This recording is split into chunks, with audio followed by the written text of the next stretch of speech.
telling you right now, even while we speak, bulag ka eh. Doon sa sorry for the word, ano? Parang bulag ka doon sa sinasabi ko. You don't see what I'm saying. Isipan po natin na mabuti. Yes, paano natin ma-execute yan. Because ito po para sa safety, convenient, and welfare nating lahat, especially mga pasahero. By the way, mabalik tayo ulit sa Cebu. May mga nagreklamo. Kasi gumagawa tayo ng Magna Carta for commuters. Is this DPWH? Andito ba ang DPWH? Saan ba yung picture? Yung sa gitna ng kalsada, naglagay ng mga street lights. Pinayagan maglagay ng street lights at walang one island. Sir, nasa right side, sir. Judith, engineer. Engineer Judith Tagley. There's it. There's the picture. Nako-aksidente po yan. Sa gitna ng kalsada, naglagay ka ng mga poste ng ilaw. That's in Cebu. Whose project is that? We will be verifying po, sir, if that is a project of the DPWH. But if it is along a national road, sir, there is a possibility that this is a project of the department. Now, even if it's a national road na jurisdiction na ng DPWH o sa inyo na yun, hindi ba katarantaduhan yan na maglagay ka ng poste sa gitna ng kalsada? Diba, ma'am? Yes. Baklasin niyo po yun kung yan ay DPWH. DOTR. Where's the DOTR? DOTR. Ayan po. ASEC. Juscoro Reyes. Sir, good afternoon po. Ano pong title niyo sa DOTR, sir?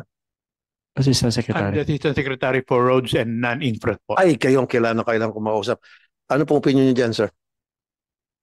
I completely agree with you, so, Mr. Senator, sir. Mr. Chair, sir. So, ano pong plano?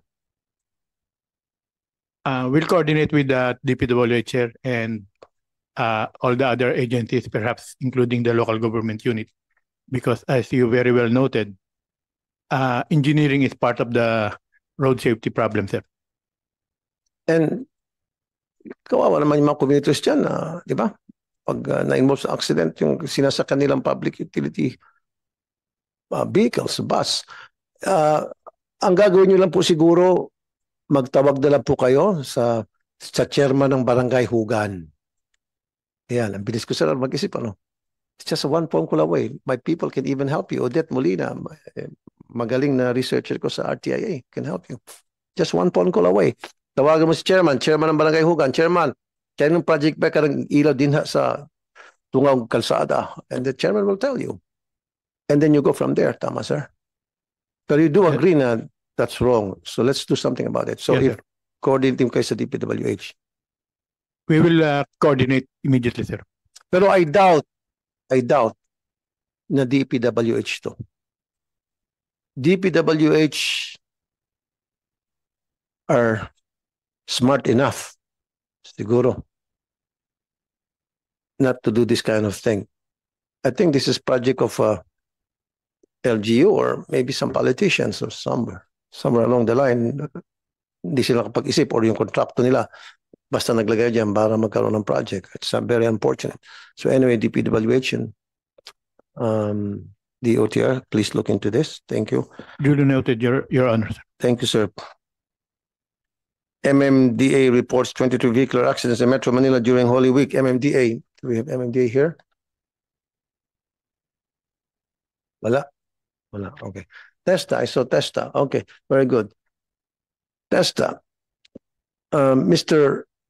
Enrico Corpus Jr., sir, malaking papel ang ginagampanan nyo para po sa safety ng mga pasahero, ng mga public utility, lang ng mga bus. Dahil sila po dapat certified at doon po sa inyo tinuturo yung proper maintenance, proper pag-repair at pag-ayos ng mga bus. Gaano katagal ho ba yung certificate para doon sa kapakanan ng mga bus companies at sa mga drivers na gusto mag-avail? Ito po ba'y libre?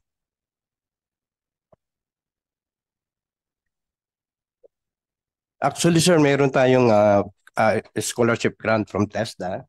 And some of the candidates also nagwo-walk-in sila para talaga mapapast track nila o mapabilis yung kanilang knowledge and skills development in terms of yung sa technical natin. So pagdating po sa national assessment to certify the technician, so normally maximum of 8 hours po yan kinakandak. So in-evaluate po natin, ginagather po natin mga evidences sa mga technician, ang kanilang knowledge, skills, at the same time, importante yung attitude ng technician. Yes, sir. Kasi, di ba, required po ang lahat ng mekaniko, lahat ng kasamang driver, Opo, sir. driver Yes, sir. na dapat TESTA certified. Actually, as my knowledge, dapat isa mandatory for all technicians. Mandatory for all the technicians. yung tinatawag nating quality assurance Quality assurance. and safety ng ating mga technicians, and of course yung mga end users and yung mga, siyempre, lahat ng nasa establishment po. So, paano po nalalaman kung compliant ang lahat ng mga bus companies? So normally ang mga technician po ang kina-certify natin. So ang technician to make sure that ang technician ay competent to perform their duties and Yes. responsibility. So in terms of company, of course, iba yung humawak ko dun, sir. Okay, sir. Para sa kalaman ng lahat, gaano ka-importante yung role ng isang mekaniko at technician sa isang bus company? Napakalaking role po ng isang technician, of course, like for example po sa safety. So isa sa mga duties and responsibility, hindi lang po ng driver pati technician, na yung sasakyan ay tumatakbo ng roadworthy. Actually, sa mga driver, dapat isa sa mga responsibility nila, main priority nila main duties is to make sure the vehicles or the bus are roadworthy for driving. Yan. So then at the same time, sa mga technician po, so sinicertify natin sa kanila para at least mayroong pong duration, mayroong tinatawag tayong validity ng mga technician. So kagaya na expect natin na Mr. Chair, karamihan most of them, so medyo hindi na po updated ang kanilang certification, medyo may kulang po sa competency. That's why Yes. ina-update po natin. So I we remember need you to were there. update their competency. And thank you pagsama, sir, Mr. Thank you. Corpus. Thank you Na po, sir. remember ko pa. So, sino po, kaninong responsibility mapupunta yon sa pag-inspect to ensure na lahat ng mga mekaniko at driver ng lahat ng bus company ay compliant sa TESTA certification? Yeah, as per my knowledge po, yung DTI po ang nag-record yan, not only for the technician, of course, for the establishment, dapat meron silang DTI. provide na, DTI po, na mag-provide sila ng mga safety personnel, officer na requirement. DTI, are you here? Huh? Nandito? Yes po, Your Honor. Hi, Hi. Iris. Yes, sir. Okay, narinig mo naman kung gaano ka-importante po yung trabaho ninyo, ngayon Yes. na mag-inspect, siguraduhin na lahat ng mekaniko sa mga bus companies, sa motor po lalo na ay TESTA certified. Are you guys doing it? Sir, based po doon sa amin po when it comes to the emission, I think we have a joint memorandum circular with the DOTC, I think. DOTR. Yes po, DOTR. Because yung dati po DOTC pa po. Yes. It was in 2012 wherein we are in charge. Let me just check my notes, sir. So ang check po namin when it comes to emissions is that most are automotive related products po, sir. No, sorry, ma'am. po. Not only emission, what's important to me is sila ay TESTA certified na mga mekaniko at TESTA driver. Kasi mandatory po yun to ensure safety of the passengers at safety na rin po yung mga bus units Yes ng po. kanilang mga bus companies na pinagsisilbihan. Yes, sir. Yes po, sir. So, well, for our part, sir, so DTI inspect the technician and of course, yung service and repair shops po as part of our accreditation process po for the service and repair enterprises.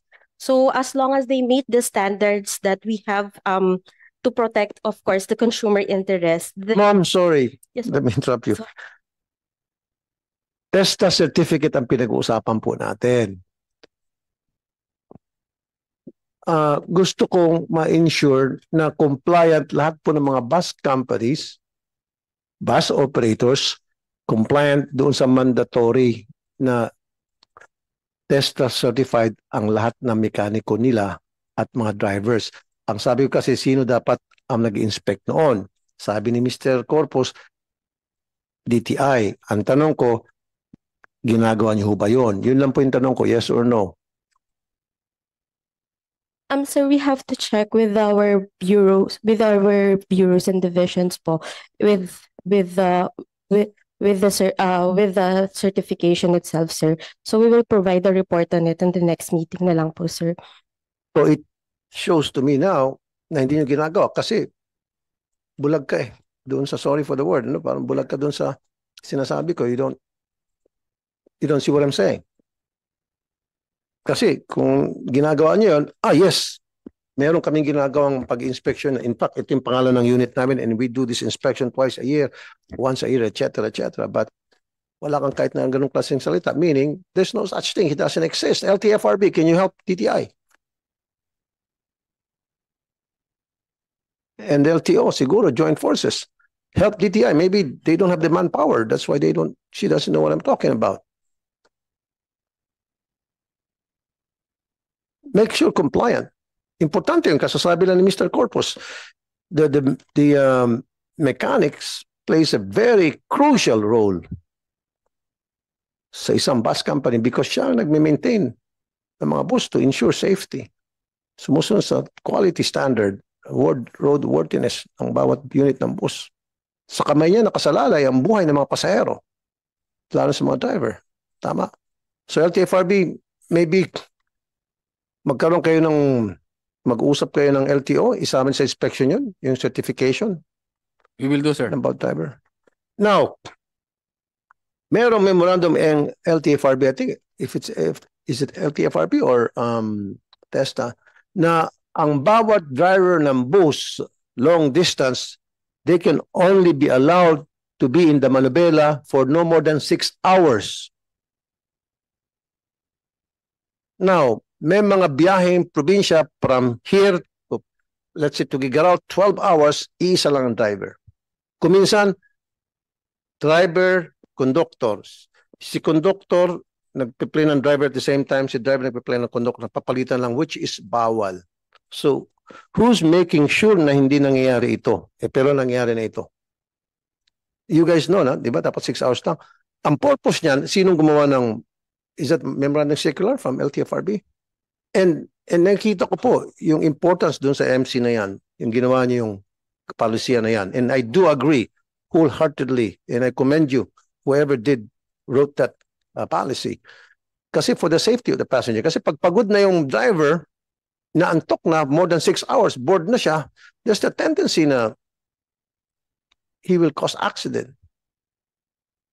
Am I right? LTFRB? 6 hours lang dapat? Yes, sir. Tama po. This is for bus drivers. For bus drivers, Yes, passenger bus drivers. Yes, sir.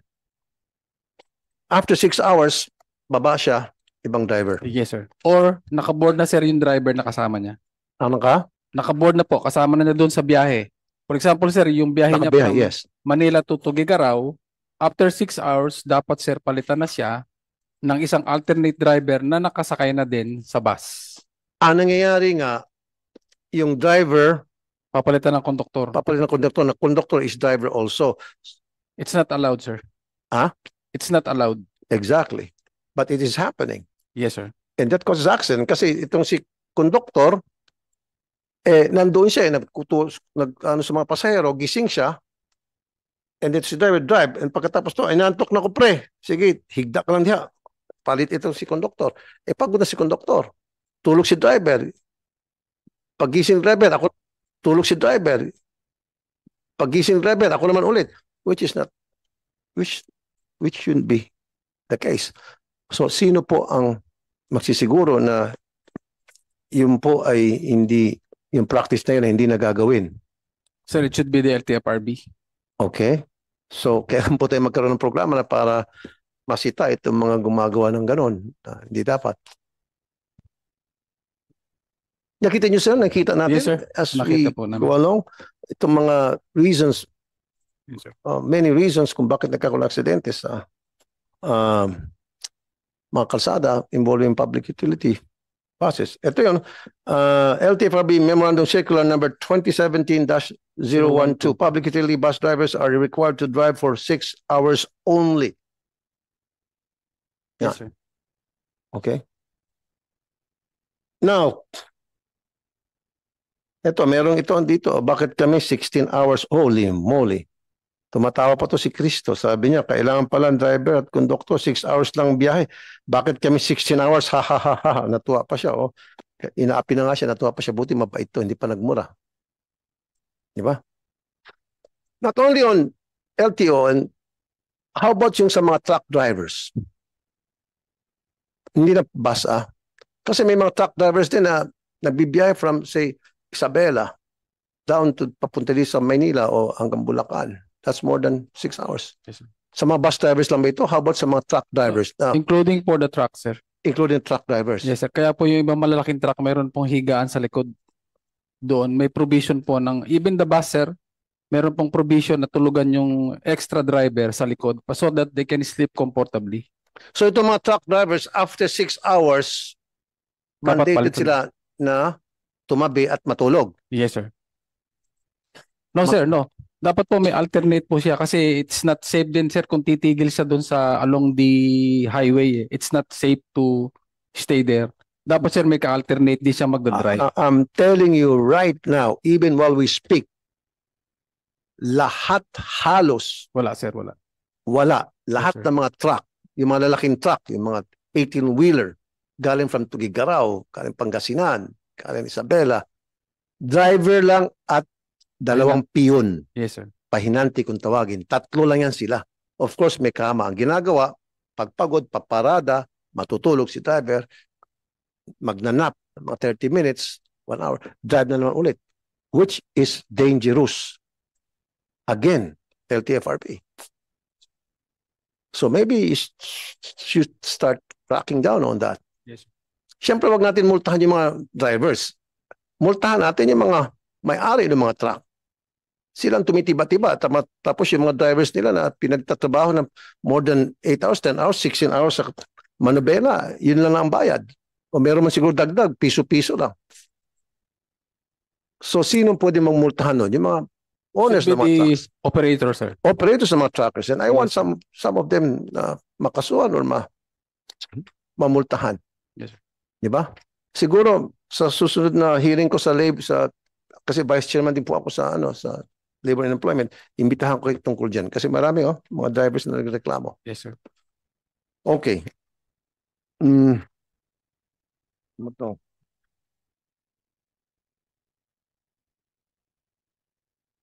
Road rage incidents.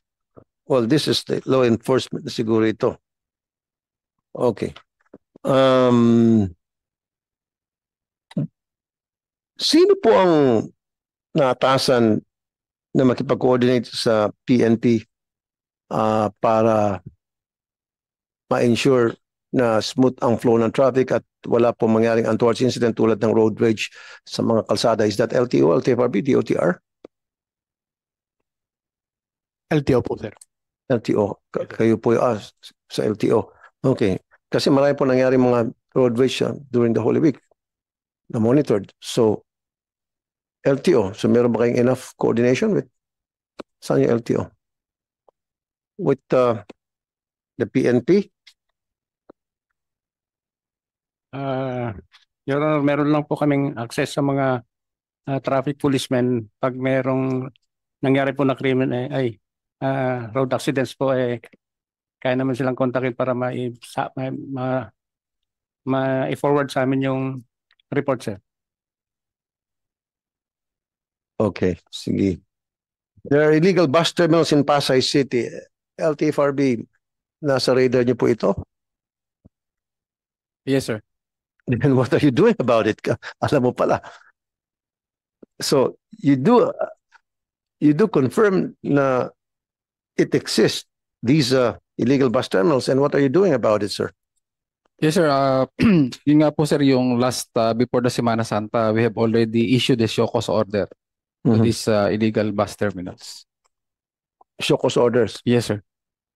Why issue a show cause orders when in fact you know for a fact that that's illegal and that they don't have permit and they don't have the right to be there? Why not just shut them down?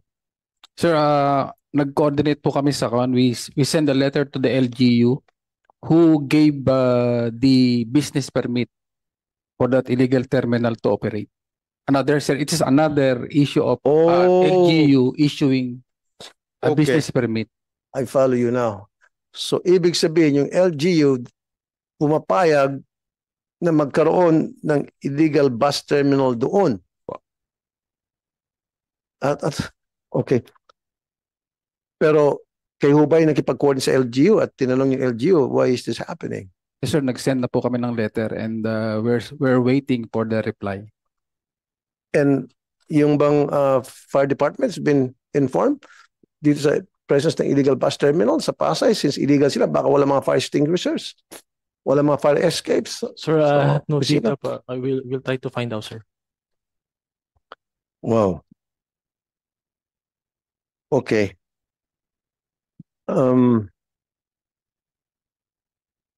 Pumunta naman tayo sa sa Philippine Coast Guard. I have some friends here sa Philippine Coast Guard.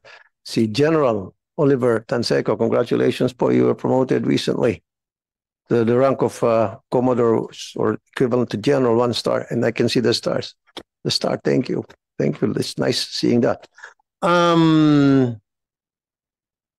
Yung pong overloading, tuloy-tuloy pa rin po nangyari sa mga barko. In fact, Montenegro shipping at mismo ang Coast Guard ninyo nagsabi na nag-overload ito, na dinidina ng Montenegro. So sinong totoo po doon, yung Coast Guard ninyo o yung Montenegro? Sa Batangas Port. Were you aware of this, sir? Your Honor, dun po sa part ng Philippine Coast Guard, one of my primary mandate is to ensure the safety not only of the passenger but the crew and that of the vessel. Yung pong Philippine Coast Guard, ang pinaka-final say po, if the vessel is to depart. Kasi po meron kaming PDI, that's the pre-departure inspection. So after po ang master ng barko, yung kapitan, nagsubmit na po ng Master Safety Declaration for departure. Ang aming po mga personnel, ang PDI, assign in every port po yan. Kailangan mag-visual inspection po ng barko. One, tinitignan po nila yung pong overloading ng pasahero. Correct. So yun po talaga. Kaya kung napansin nyo po, meron pong nag-overloading na, yan po ay kapabayaan ng ating mga personnel. And we will look into that. At kung meron pong may kapabayaan, ang dami na po nating naparusahan ng mga personnel po natin. Correct. One of the reasons also bakit nagkakaroon po ng aksidente sa dagat at involving mga barko ay overloading, and we know that, sir, pareho tayo. Now, tulad yung sa Batangas nga, na sinabi ng Montenegro, hindi raw, pero sinabi ng Coast Guard ninyo, I think mas naniniwala ko dun sa inyong tao, Coast Guard. Wala pa kayong ginagawang head count? How would you qualify yung isang barko na hindi siya overloading or itong barko ay overloading na? Wala pa kayong ginagawang head count, yung manifesto versus head count? Bakit sa barko? Your Honor, pagka po, Yung counter kung tawagin. Pagka po maliit na bangka, kasi po ang Coast Guard naman hindi lang mga malalaking barko, kundi po pati mga bangka o batel. Yun po madaling sabihin kasi you're looking at 10, 20, 50. Kaya po pag doon pa lang sa pantalan, pag daan nila, kung ang Coast Guard naka-duty, meron pong number yan. Yung iba nga may number pa. Kaya kung 50, may number na 50 yan, ibibigay sa mga pasero. Tapos pagbalik po niyan, 50 lang talaga, nothing more. Kung pwede pong less, pero nanahawak niya. Madali po doon. Pero Your Honor, pag pinag-usapan na yung mga barko po nating malalaki na biyahe ng Manila papunta ng Visayas, Mindanao, you're looking at thousands of passengers. Sa ngayon po, maganda sana na kung ang Coast Guard nandun din na may counter. Kaya lang po yung tagal ng pagsasampa ng pasahero, nagre-rely po kami most of the time dun sa declaration, sa manifesto ng barko. Kaya pag nakalagay po doon 1,250, we are relying that yung pong port operator yung pong officer ng vessel has diligently done yung pagbibilang po. But if that is the good suggestion of the good senator po, na talagang may tally counter, isasama po namin yan sa aming consideration, but Thank you. also requires additional personnel on our part. Kasi po hindi lang naman po isang barko ito, isang port. Sometimes multiple vessel po, Your Kasi Honor. that's very important to me, sir. Lalo pa, dapat each and every pasahero ay nakalagay yung pangalan nila sa manifesto. Pero marami kasi mga barko, hindi eh. Hindi na nila kinukuha yung pangalan at pinapapirma sa manifesto. Bigay silang bigyan ng ticket. Nakakatakot po yan, sir, kasi paano kung lumubog yung barko palayo lang. So, hindi sila mababayaran. Wala sila sa manifesto eh. Diba? Tama po yun, Your Honor. Kaya nga po, it's a balance between nagmamadaling barko magsampa, bulto ang pasero, but at the end of the day, kailangan to. Ikaw na po nagsabi, yung safety po ng ating mga passenger, including the crew na rin, sir. Kasi pagka lumubog po yan, damay po lahat. Pati po ang ating environment. So that's a issue na continuously na-address po ng ating Philippine Coast Guard, Your Honor.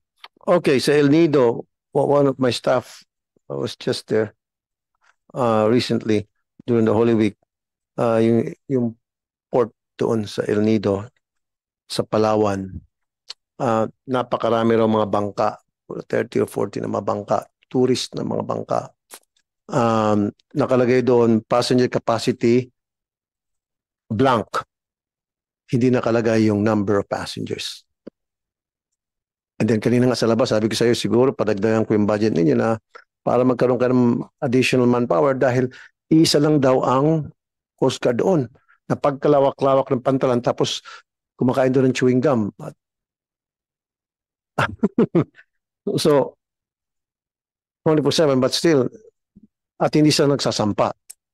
So, delikado yun. Tourist pa naman din yun. So, kailangan natin ng more tourist, whether local or international tourist, pangalagaan natin yung ating tourism. Siguro. So, sige po siguro. So, tingnan niyo po kung anong kulang doon sa Palawan, El Nido, kung kulang po ng tao, budgetan po natin. Yes, Your Honor. At saka lahat po ng napansin nyo, we will coordinate with the staff at makaasa po kayo ng immediate correction po doon, Your Honor. Thank you po. Ayun. Di ba, nandito yung DOT, Attorney Glyza Sarmiento. Siguro kasama rin po sa trabaho niyo dyan sa DOT na ensure yung mga tourist destinations ay protected at para din convenient yung mga pasahero ng transportation na nagpapadala sa kanila doon sa site na yun. Yes po, Mr. Chair. We exert our efforts to ensure that our tourists' safety is a primordial concern po. Okay. So siguro isa po yun sa mga, alam mo po sa Boracay, yung mga bangka na nagta-transport ng mga turista, siguro hindi lang Coast Guard. Kailangan din siguro kayo rin makialam doon. By the way, medyo masegue lang ako. I talked to a couple of friends. Bumababa raw yung, medyo segue ito ng konti. Naisip ko lang, sinda dito lang sa DOT, but maybe you can do something about this. Maybe you can answer the question of my friend. And because I wasn't able to answer him, and because I told him, hindi naman ako sa tourism, although my friend, yung chairman dyan, si Dito Lapid, maybe I'll talk to him when he comes back pag open session ulit. Bumababa raw yung tourism visit sa Boracay, and one of the contributors daw ay simula nung inalis daw yung mga restaurants sa Baybayin. Is that true? Napupunta sa Siargao? Monitor niyo po ba yan? As of now, Mr. Chair, I will look into our data, but I cannot give the exact figures as of the moment. Pero we should take good care of Boracay. Dapat paramihin natin yung tourist natin yan. Kasi for your information, yung Vietnam, Thailand, naku, nilampaso tayo. By the millions ng agwat. And tayo medyo kumukunti-kunti. Although we're getting there, we're doing the best, I know. I know that for a fact. Yun lang po na segue ko lang pala. Okay, PPA, babalikan ko ulit. Philippine Ports Authority. Nandito ba yung PPA? Good afternoon, Mr. Chair. Attorney De Costa, Mr. Chair. Magandang hapon po, ma'am. Ma'am, yung X-ray na pinag-usapan natin last hearing, kumusta na po? Anong development doon? Magkakaroon tayo ng malaking X-ray para doon sa mga malalaking sasakyan o mga vehicle na bago isakay sa Roro. Nagpapasalamat po kami sa observation niyo, Mr. Chair. In-elevate po namin sa aming management. There is a commitment po, Mr. Chair, to undertake the procurement. This is an enhancement of, as we have mentioned during the last hearing, of the security measures at the port. So we will give you an update, sir, on the developments on that undertaking of procuring for... Meron ho ba kayong idea kung magkano yung isang machine, X-ray machine na yan? Kasi I can help you. Pagdating sa budget hearing, kasi ako yung chairman nyo sa public services, ilalaban ko na makabili kayo ng 2-3 machine na gano'n, 4 machines. Kahit We will bakante. gather the information, Mr. Chair, and we will coordinate with your staff about that information. So gumagawa na kayo ng feasibility study tungkol dyan. Ilang bang port meron tayo na kung saan meron mga Roro? I don't have the exact data in mind, sir, but we will provide you the information of that, which will help in assessing how many of the X-ray machines for Roro vehicles will be required. Okay, sige. Pero may usapan tayo, ma'am, ano, baka i-update mo ako. Kita mo, makulit ako, ano? Yes, sir. Katatapos ng hearing, inulit ko We ulit. appreciate, Your Honor, your... So pag hearing natin ulit, uulitin ko naman sa'yo para, kumbaga, di ba? Yes, Palagi tayong up to our toes. Hindi we yung... appreciate your help, Your Honor. Okay, sige. Meron pa ba ako na-skip na hindi ko nakausap na nandito? Who would like to say something? At the PNP. O nga pala. This is the PNP. Yes, General Eliazar Mata. Sir, good afternoon po, sir. Good afternoon. Kumusta naman po is monitoring nyo pagdating po sa peace and order itong nakarang Holy Week, especially patungkol dun sa mga public utilities natin, sa mga pasahero ng bus. Medyo bumaba naman sir yung generally yung crime rate natin during Holy Week. In fact, walang significant incident recorded during the Holy Week, sir. Wala. Yes. Okay. Isa pa pala observation ko dyan, Mata. I don't know kung kailangan mo makipag-coordinate sa LTFRB on this or LTO or DOTR. Napapansin ko po, sir, kasi may insidente na nasa loob ng bus, may nagbabarilan. May nagsasaksakan pa in the past. Bakit hindi mag-install ng taong mag-screen sa mga umaakyat ng mga pasahero sa bus to ensure na wala silang dalang baril, lalo na ngayon gun ban? Is that the job of the PNP or maybe LTFRB? Kasi napansin ko po yan. Wala. In some of terminals, sir, na may meron naman nag-inspect, sir. Private security guard and sometimes augmented by the PNP. Okay. LTFRB. Napapansin ko, wala. Kasi Yes, sir. may akit yan na pasahero, may sukbit na baril, tapos mayabang, lasing, may nakaawa siya ng kapwa niya pasahero, boom, barilan. So dapat Sir, meron tayong metal detector o Yes, sir. security guard na nag-inspect. Those are some of the violations, sir. Wala pong metal detector or wala po yung silang ini-establish na egress saka ingress point kung saan lahat ng mga incoming passengers dapat po ay merong nag-i-inspect. Yun po yung mga violation din na nakita namin. So therefore, 99.9999% ng mga bus companies ay mga violators because I didn't see anything Yes, sir. whatsoever. Wala. Yes, sir. So Part what, of the show cause order, sir, na pinadala namin sa kanila. so wow. Okay, wait a minute. All right. So meaning in the next few days, I would like to see security guards o kung kinakailangan with the assistance, may PNP help desk para naman lumakas ang loob ng mga security guard, mga PCAP kasi may mga matigas ang ulo at ayaw yung metal detector. In the next few days, meron mga security guard na mini-metal detector ang mga pasahero umaakyat patingin ng mga bagahe to ensure na wala silang dalang mga explosive, baril, knife, deadly weapon, what have you. Tama? Maasahan ko po yan. So mag-issue na kayo ng MC tungkol dyan. Very good. Wow, okay. Meron pa? Gusto mong salita? Yes, sir. You're raising hand. Your name po, sir? Magandang hapon po, Mr. Chair. Ako po si Rodolfo Villana Jr., ang Pangulo po ng United Filipino Consumers and Commuters. Yes, sir. Una po sa lahat, nais namin magpasalamat sa inyong pamumuno sa pagbabantay ng buhay ng mga pasahero, sa kaligtasan ng mga pasahero, at sa kapanatagan ng mga pasahero. kung mamarapati niyo po, Mr. Chair, gusto ko lang po sanang maitanong ano po Yes, sir. sa kinatawan ng LTFRB sapagkat kanina po ay nabanggit yung MC ukol po sa 6 na oras na pagmamaneho ng mga bus drivers, ano po, pati truck drivers. Kung 6 na oras po yan, paano naman po kaya dun sa mga jeepney driver na malalayo rin po ang pasada?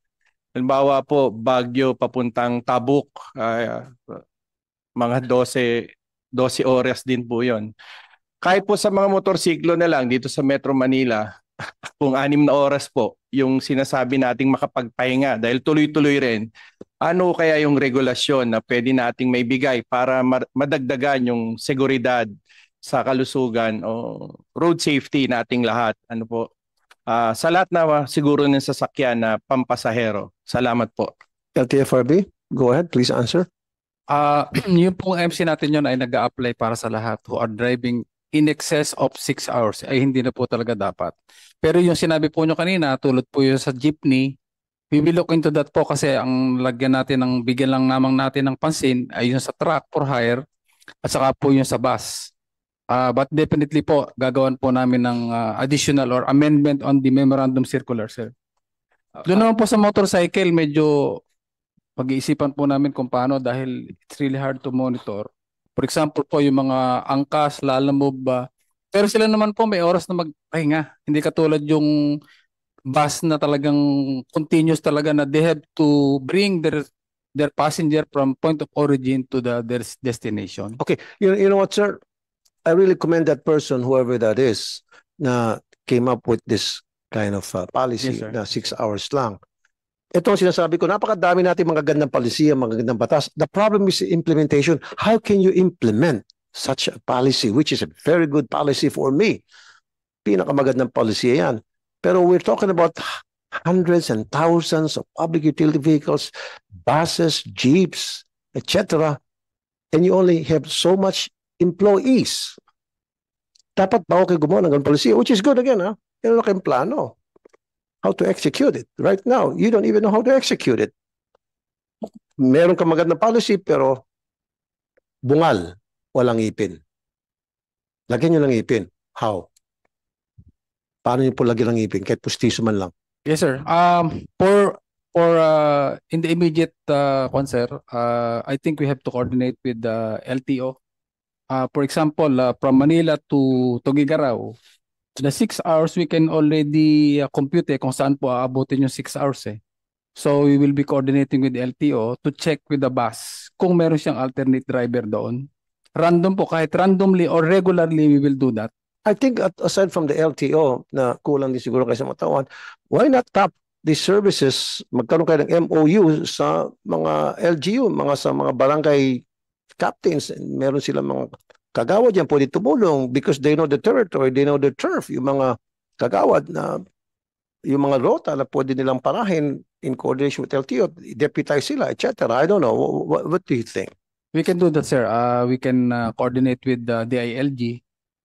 Sila po yung magiging coordinating agency namin going to cascade it so that we can have a memorandum of agreement or understanding with the local government unit to establish a place where we can do the inspection. Yes. For example, monitoring at the same time. Yes, sir. Yes, sir. Kasi sa ngayon, sir, kulang kayo eh. Yes, sir. Naintindihan ko yan. Kasi libo-libo yung mga bus, jeeps, yes, sir, trucks. Hindi nyo. Kulang kayo sa manpower. Pero kung i-involve nyo po yung mga taga-barangay, barangay officials, then maaari, possible na ma-implement yung napakagandang polisiyang yan. And Yes, sir. again, I really commend you that. Yung Yes, sa sir. execution na yung problema. Pag-isipan po natin na mabuti. Yes, sir. Paano natin ma-execute yan? Because ito po para sa safety, convenient, and welfare nating lahat, especially mga pasahero. Exactly, Di ba, sir? Yes, sir.